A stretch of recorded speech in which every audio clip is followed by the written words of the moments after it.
Apprendre à faire une échographie nécessite de maîtriser et de comprendre les mouvements qui seront faits avec la sonde.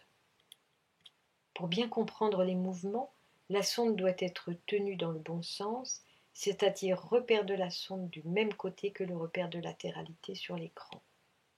De cette façon, si la sonde se déplace vers la droite, l'image se déplace vers la droite de l'écran, et si l'on mobilise la sonde vers la gauche, on se dirige vers la gauche de l'écran. Il faut aussi comprendre les axes de travail. L'axe des ultrasons se dirige du point d'appui de la sonde vers la profondeur, et on appelle axe de la sonde l'axe qui suit la sonde sur sa longueur. Enfin, pour une manipulation précise et pour préserver ses articulations, il convient d'être bien installé face à l'écran, le dos droit, l'épaule à hauteur normale et le coude posé sur la cuisse de la patiente. Quels sont les différents mouvements de sonde ? 4 mouvements peuvent être effectués avec une sonde d'échographie. D'abord, un mouvement de glissement qui consiste à mobiliser la sonde, éventuellement de façon aléatoire, sur toute la surface de l'abdomen. Mais le glissement peut être dirigé, comme ici, en suivant l'axe de la sonde, ou comme là, dans un axe perpendiculaire à la sonde. Dans le mouvement de pivotement, la sonde est vissée ou dévissée sans modifier son point d'appui ni l'axe des ultrasons.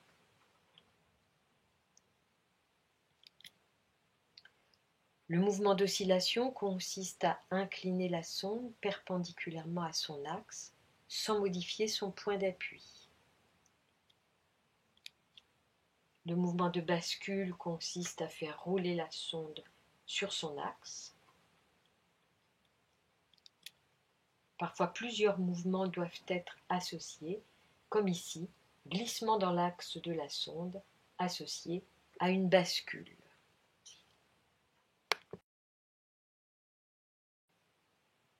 Comment utiliser ces différents mouvements de sonde ? Le glissement est le seul mouvement où la sonde se déplace. Le glissement aléatoire donne une vue d'ensemble du fœtus, détermine sa position et permet de trouver une fenêtre pour l'étude d'une structure.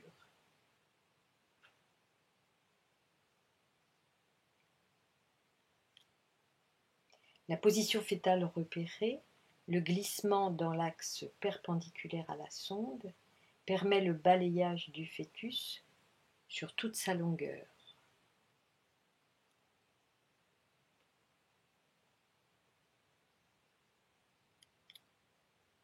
Ou sur sa largeur.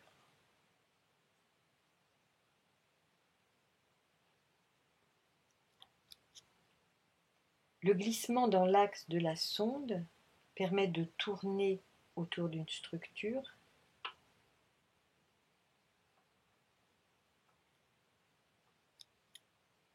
Le pivotement sert à étudier une structure dans différents plans jusqu'au plan orthogonal.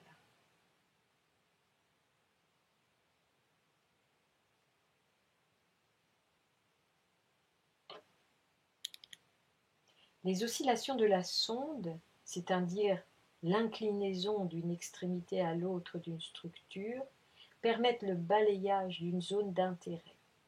Contrairement au glissement, qui peut balayer une large zone, l'inclinaison de sonde est réservée aux structures de taille plus limitée.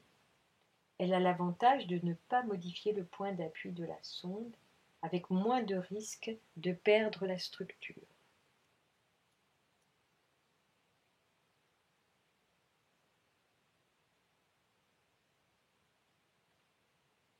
La bascule ou roulis est utilisée pour centrer une image sans déplacer la sonde, donc sans risque de perdre l'image.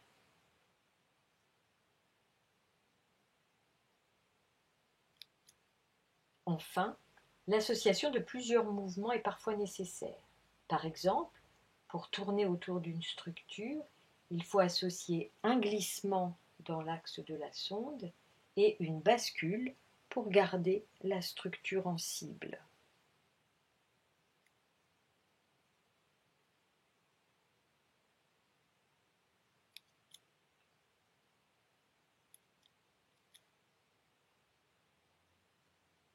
En résumé, pour être efficace, rapide et précis en échographie, il faut apprendre à maîtriser chaque mouvement de sonde et savoir à quoi aboutira chaque mouvement effectué.